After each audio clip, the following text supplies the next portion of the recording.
ጽሁፍ አጋራው ማህበራዊ ሚዲያ ላይ ሜሎስ ምን ብዬ አጋራው? ሶሻል በተለይ ፌስቡክ ላይ አክቲቭ ነኝና ብዙ ሰው ቲክቶክ ይለኛል እንጂ እኔ የዛሬ 4 ዓመት ፕሮፋይሌን ብትበረብር ኢየሱስ ማለት የጀመርኩት የዛሬ 4 ዓመት ነው። ፌስቡክ ላይ ስለ ኢየሱስ ስጽፍ እና አንዳንድ የሃይማኖቱ ዓለም ሰዎች ድንገት ኢየሱስ በሆነ በስብከት ሞቀታ የገባኝ ምናምን ይመስላችኋል። የሆነ ቀን የተዘራ ዘር ውስጤን በልቶት ነው ወደዚህ እውነት የመጣሁት። ጌታ የተባረከ። አንድ ጽሁፍ ጻፍኩኝ። ራሳችሁን ልጆቻችሁንና ቤተሰቦቻችሁን ከሃይማኖተኛ ጠብቁ፣ ኢየሱስን የሰቀለ እናንተን ያርዳል ብዬ ፖስት አድርኩ። ራሳችሁን ልጆቻችሁን ቤተሰቦቻችሁን ከሃይማኖተኛ ጠብቁ፣ ኢየሱስን የሰቀለ እናንተን ያርዳል። ሃይማኖተኛ ከባድ ነው የጻፍኩኝ። ከዚህ በፊት በተደጋጋሚ ከሃይማኖተኛ ተጠበቁ ምናምን እላለሁ። አንዳንድ ሰዎች በኮሜንት ሴክሽን ላይ መጡና ሃይማኖትን ሲጀመር ታውቃለህ ጳውሎስ ስለ ሃይማኖት መጋደል ሃይማኖቴን ጠብቄያለሁ ብሎ ሃይማኖት እንደዚህ ብሎ ሃይማኖት ብሎ ጳውሎስ ተናግሮ የለም ወይ? አንዲት ሃይማኖት፣ አንዲት ጥምቀት፣ አንዲት ምናምን ተብሎ ተጽፎ የለም ወይ? መጽሐፍ ቅዱስ ላይ ስለ ሃይማኖት ተብሎ ቃል በቃል እነዚህ ጥቅሶች ከተጻፉ አንተ ማን ስለሆንክ ነው አንተ ስድቡን አልጠቅስም። ስድብ ታውቃለህ ማጀቢያ አለው ለኔ። ማን ስለሆንክ ነው ሃይማኖትና የምትለው ብለዋል። ሂድበት። አንድ የመጽሐፍ ቅዱስ ክፍል አንብበልን ምን ማለት እንደሆነ ሃይማኖተኝነት ስንል እናውቃለን እኮ። ሃይማኖት ማለት የግዕዝ ቃል ነው። ትርጉሙ እምነት እንደሆነ እኮ እናውቃለን። ምንም እኮ የምናውቀው ጉዳይ ነው። ግን ሃይማኖተኝነት ስንል ምን ማለታችን ነው? ሪሊጂየስ የሆነ መንፈስ ስንል ምን ማለታችን ነው የሚለውን አሁን ላንብብላችሁ፣ ይገባችኋል። አሁን ሳንብላችሁ የሐዋርያት ሥራ ምዕራፍ 23 ጳውሎስን አይደል የጠቀስከው? እኔም ጳውሎስን ልጥቀስ።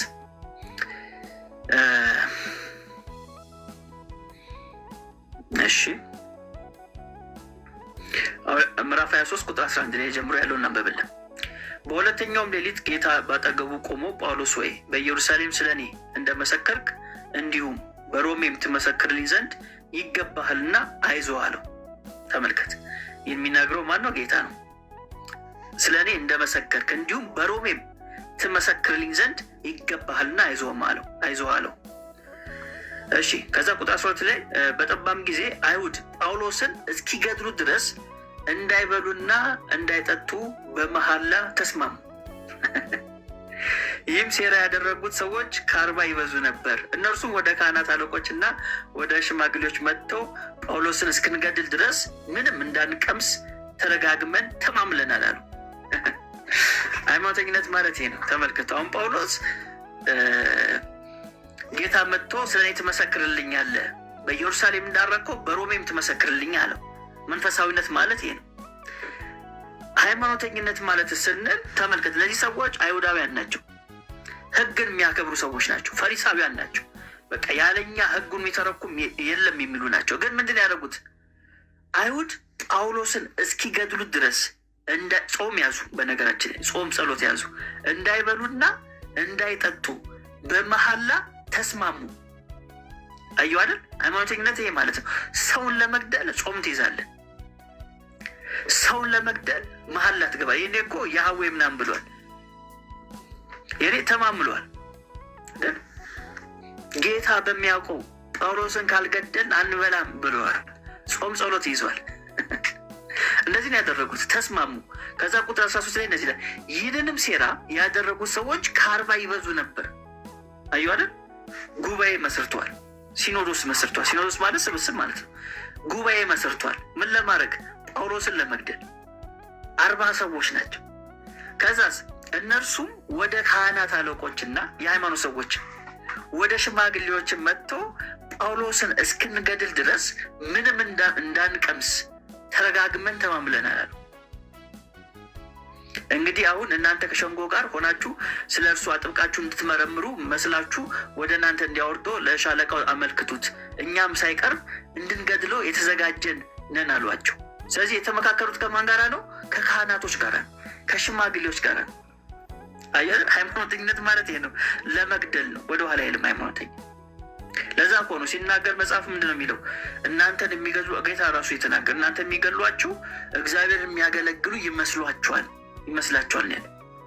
ስለዚህ ለእግዚአብሔር ቦዲጋርድ የሆኑ የሚመስላቸው እምነታችን ተነካ። ልክ ጳውሎስ ወደዚህ ህይወት ከመግባቱ በፊት የነበረው ህይወት ማለት ነው። ሳውል በነበረበት ጊዜ አይደል? ቀንቼ እኮ ነው የሚለው። ለሃይማኖቴ ቀንቼ ምን ያደርግ ነበር? ክርስቲያኖችን ያሳድ ነበር፣ ለመግደል ነበር ይሯሯጥ የነበረው። ዛሬ ላይ በእውነታዊ ነው። እርሾ ነው ሃይማኖተኝነት፣ ሪሊጂየስ እርሾ ነው። ካርል ማርክስ የሚናገረው አንድ ነገር አለ። አደንዛዥ እጽ ነው ይሏል። ሰውን ያደነዝዛል። መንፈሳዊ አይንን እንዲበራ አያደርግህም። በቃ የተወሰኑ ሩልና ሬጉሌሽን አለ። በዛ ነው ማይንድ ፍሬም የተደረገው። ስለዚህ ህይወት አይታየህም። የሚታይ ሞት ነው፣ መግደል ነው የሚታየህ።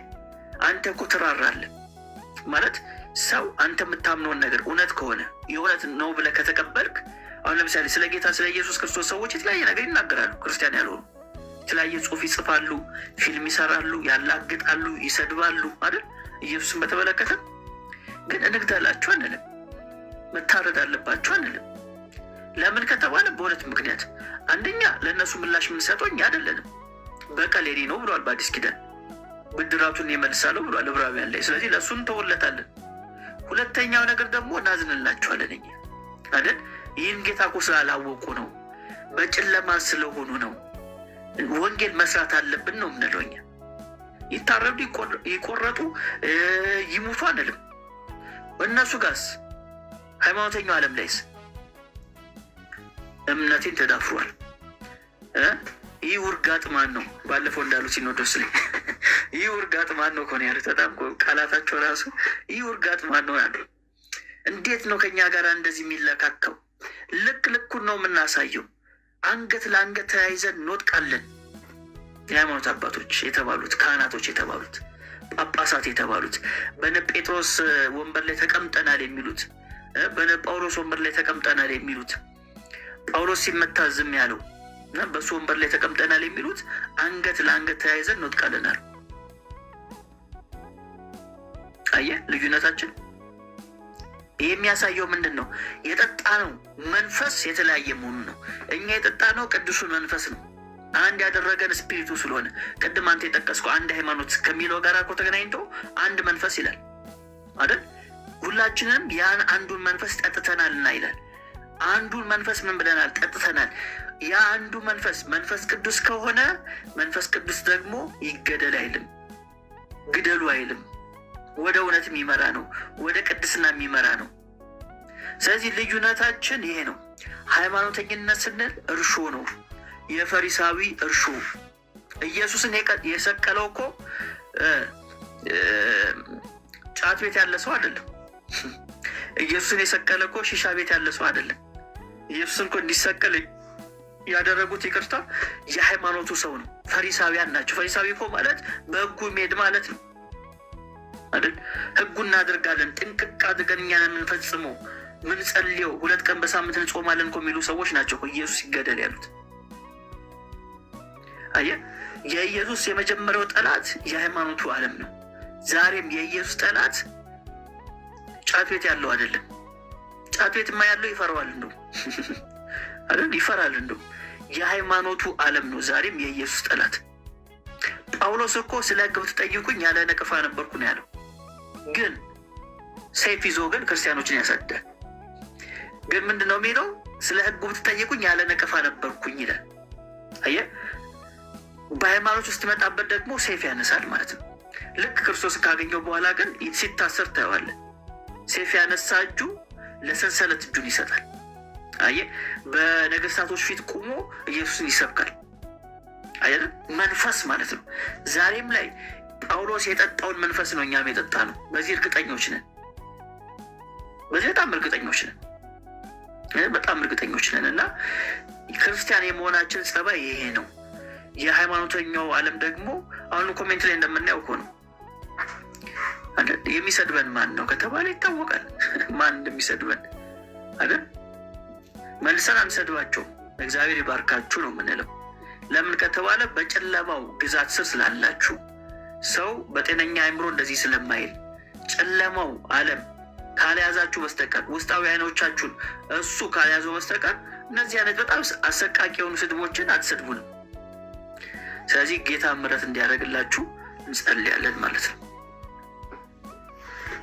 ጌታ የተባረከ ይሁን። በጣም ድንቅ ጊዜ እያሳለፍን ነው። ሜላዬ በጣም ተባረክ። እግዚአብሔር ይባርክ። ዘመን የተባረከ ይሁን።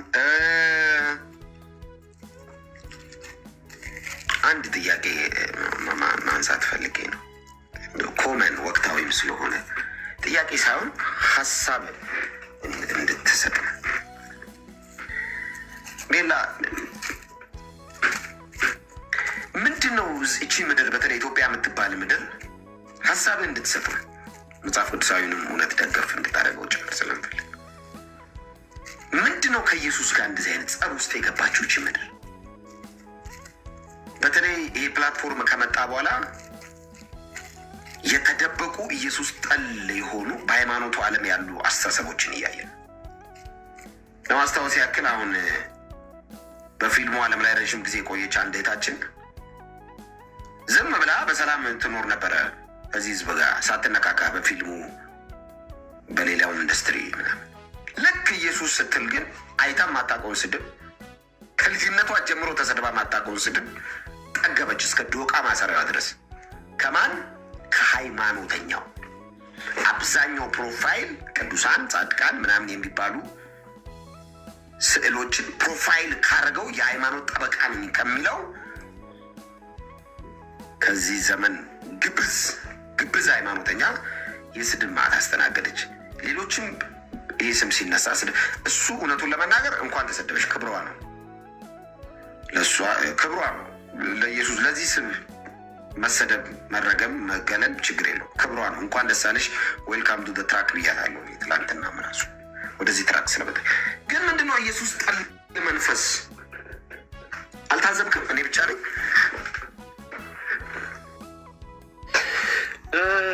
በነገራችን ላይ በሁሉ ቦታ ነው፣ በዓለማችን ደረጃ ነው የኢየሱስ ጠል መንፈስ ያለው። ለምን ከተባለ አንድ መጽሐፍ ቅዱስ ክፍል እናንብብ። 2 ቆሮንቶስ ምዕራፍ 4 ቁጥር 4 ላይ እንደዚህ ይላል፣ ለእነርሱም የእግዚአብሔር ምሳሌ የሆነ የክርስቶስ የክብሩ ወንጌል ብርሃን እንዳያበራላቸው የዚህ ዓለም አምላክ የማያምኑትን ሀሳብ አሳወረ ይላል። የዚህ ዓለም አምላክ ምን ማለት ነው? የዚህ ዓለም አምላክ ማለት ሲስተሙን የተቆጣጠረው ዲያብሎስ ነው። ይህን ዓለም ሌላ ማንም አይደለም። የዚህን ዓለም ሲስተም የተቆጣጠረው ዲያብሎስ ነው። ለዛ ነው የዚህ ዓለም አምላክ የሚለው። ስለዚህ ዲያብሎስ ስለሆነ ይህን ዓለም ሲስተም የተቆጣጠረው፣ ዲያብሎስ ደግሞ ጌታ ኢየሱስን አይወድም። እዚህ ዓለም ላይ ደግሞ ያለው አብዛኛው ሰው ደግሞ ከዚህ ከክፉ መንፈስ በታች ያለ ነው። ከወደቀው መንፈስ በታች ያለ ህዝብ ነው ያለው። ስለዚህ ጌታ ኢየሱስን የሰቀለ፣ ጌታ ኢየሱስን ለሞት አሳልፎ የሰጠ ይህ መንፈስ ስለሆነ በሰዎች ተጠቅሞ ዛሬም ላይ በክርስቶስ የሆኑትን ያሳድዳል። ይህ የማይቀር ጉዳይ ነው። ቀደም እንዳልኩ መጻተኞች እንደሆነ እስካልገባን ድረስ እውነተኛ ሰላም አይሰማንም። እኛ መጻት ይሄ ዓለም የኛ አይደለም። ምን ማለት ነው? ይህን ዓለም የተቆጣጠረው የዚህ ዓለም አምላክ የተባለ ነው። እሱ ምን አድርጓል? የማያምኑትን ሀሳብ አሳውሯል፣ ታውሯል። ስለዚህ እዚህ ምድር ላይ ስንል አሁን ያለንበት የጂኦግራፊካል ኤሪያችን ብቻ ማለታችን ሳይሆን ውጩም ዓለም እንደዛ ነው። ተመሳሳይ ነገር ነው ያለው። ያው ዲግሪው ሊለያይ ይችላል፣ አቀራረቡ ሊለያይ ይችላል፣ ስድቡ ሊለያይ ይችላል። በነገራችን ላይ ያው ውጩ ዓለም ላይ ያለው ሴጣን ያው የተማረ ስለሆነ ዝም ብሎ አይሳደብም፣ ቃላቶች ይመርጣል፣ ምን ያደርጋል። እዚህ ደግሞ ያለው ያው አንዳንድ አተላ አካባቢ የሚገኝ መንፈስ ስለሆነ ያለው ከአንደበቱ የሚወጣው እንደዛው አተላ የሚል ስድብ ነው። እሱ ነው ልዩነቱ። ያው መንፈስ ቅዱስ በአንተ ሁኔታ አይደል የሚሰራው፣ ልክ እንደዛው ሴጣንም በአንተ ሁኔታ ነው የሚሰራው። የተማርክ ከሆንክ የተማርክ አድርጎ ነው ኢየሱስ እንድትቃወም የሚያደርግ። ያልተማርክ አተላ አካባቢ የምትገኝ፣ ጠላ አካባቢ፣ ጠጅ ቤት የምትገኝ ከሆነ ደግሞ እንደዛ ነው ያ መንፈስ የሚገባብህ ማለት ነው። እንደዛ ነው የሚጠቀምብህ ማለት ስፒሪት ነዋ። ስፒሪት አሰራሩ አንድ ነው፣ ተመሳሳይ አሰራር ነው ያለው። ኤንድ ሪዛልቱ ነው እንጂ የሚለያየው አሰራሩ አንድ ነው። ስለዚህ ውጩም ዓለም ኢየሱስን አይወዱም። በተለይ አሁን አሜሪካ ትራምፕ ከተመረጠ በኋላ ምንድነው ስሎጋኑ? ሜክ አሜሪካ ግሬት አይደል የሚለው? ሜክ አሜሪካ ግሬት አጌን አይደል የሚለው? ድጋሚ አሜሪካንን ትልቅ ማድረግ። ከእሱ ጋር ተገናኝቶ ሜክ አሜሪካ ክሪስቲያን አጌን ደግሞ የሚል ሌላ ስሎጋን አለ። አሜሪካን ድጋሚ ክርስቲያን ማድረግ የሚል እንቅስቃሴ ማለት ነው። ለምን ከተባለ ለምሳሌ ጋድ ኢዝ ኖት ዴድ የሚል ፊልም አይታችሁ ከሆነ በተለይ ፓርት ቱ መሰለኝ ካልተሳሳትኩ፣ ፓርት ቱ ላይ እዛው አሜሪካ ሀገር የተሰራ ሙቪ ነው። ምንድነው ሀሳቡ? ክላስሩም ውስጥ ዩኒቨርሲቲ ውስጥ ክላስሩም ውስጥ አስተማሪዋ ስታስተምር የኢየሱስን ስም ጠራች። እንደ ምሳሌ አድርጋ ታሪክ የሆነ ጥያቄ ተጠየቀች እና እንደ ምሳሌ አድርጋ ኢየሱስን አነሳች ማለት ነው። በዚህ የተነሳ ትምህርት ቤቱ ከሰሳት፣ ፍርድ ቤት አቆማት። እንዴት የኢየሱስ ስም ትጠሪያለች ክላስሩም ውስጥ? እቺ አስተማሪ እኮ የቡድሃን ስም ጠርታ ታውቃለች። የትላልቅ የነ ኦሾን ስም ጠርታ፣ የነ ሶቅራጠስን ስም ጠርታለች፣ የነ ፕሌቶን ስም ጠርታለች። ግን አልተከሰሰችም። ልክ ቤዝድ ኦን ትሩ ስቶሪ ነው። ልክ የኢየሱስ ስም ስትጠራ ፍርድ ቤት ቆመች ማለት ነው። ገባ ማለት ሲስተሙ ነው የሚለያየው። እዛ የተደራጀው ነው በፍርድ ቤት ያሊያቆም ይችላል። እዚህ ደግሞ በሌላ መንገድ አታክ ሊያደርግ ይችላል። በዚህም ሆነ በዛ ነጭውን ጥቁር ሴጣን አንድ ነገር ግን አለ፣ ኢየሱስን አይወዱም። ኢየሱስን አይወዱም። ለምን? ሲስተሙ የሴጣን ነው። ሲስተሙ የሴጣን ነው። ከዛ የተነሳ ነው። እና እኛ ደግሞ በነገራችን ላይ ከዚህ በፊትም እንዳልኩ ውል ፈርመናል። ኢየሱስን እንቀጥል። ኢየሱስ ነግሮናል። እኔን ያመነ የዘላለም ሕይወት አለው የሚላለ። በዚህ በኩል ውሉን ስንገለብጠው ደግሞ እኔን ካመናችሁ መከራ አለባችሁ ደግሞ የሚላለ። እሱንም ፈርመናል። አሁን ብዙ ጊዜ ሰው ከላይ ያለውን ነው የሚፈርመው፣ ገልብጦ አላነበብም። ችግራችን እሱ ነው አይደል? ገልብጥ አንብብ ወዳጄ። እኔን ከተከተልክ መከራ አለብህ፣ ስቃይ አለብህ ብሏል። ለምን ከተባለ ባለቤቱን ቡኤል ዜቡል ወይም ደግሞ አጋንንት አለበት ካሉ አንተንም አይሉቁን እንዴት አይሉም ተብለናል። አያደል? ከዚህ የተነሳ ነው። እና ሰዎች ከእርግማን በታች ናቸው። እንደዚህ የሚያደርጉ ሰዎች ከእርግማን በታች ናቸው። አንድ የመጽሐፍ ቅዱስ ክፍል አንብበልን። አንደኛ ቆሮንቶስ ምዕራፍ 16 ቁጥር 22 ላይ ሐዋርያው ጳውሎስ እንደዚህ ይላል፣ ጌታ ኢየሱስን የማይወድ ቢኖር የተረገመ ይሁን፣ ጌታችን ሆይ ና ይላል። ተመልከት፣ የሚጠላ አይደለም የሚለው ቃሉ። በነገራችን ላይ ጌታ ኢየሱስ ክርስቶስን የማይወድ ነው የሚለው፣ ሁለቱ ስለሚለያይ። አንዳንድ ሰው አይን ያልጠለውም፣ በተለይ ውጩ ዓለም ላይ ምዕራቡ ዓለም ላይ እንደዚህ ይላሉ አለ፣ አይኔማ አልጠለውም ምናምን ነገር። ትወደዋለህ ወይ ነው። እርግማኑ የሚጠላው አይደለም። የሚጠላውማ ኦልሬዲ ይታወቃል።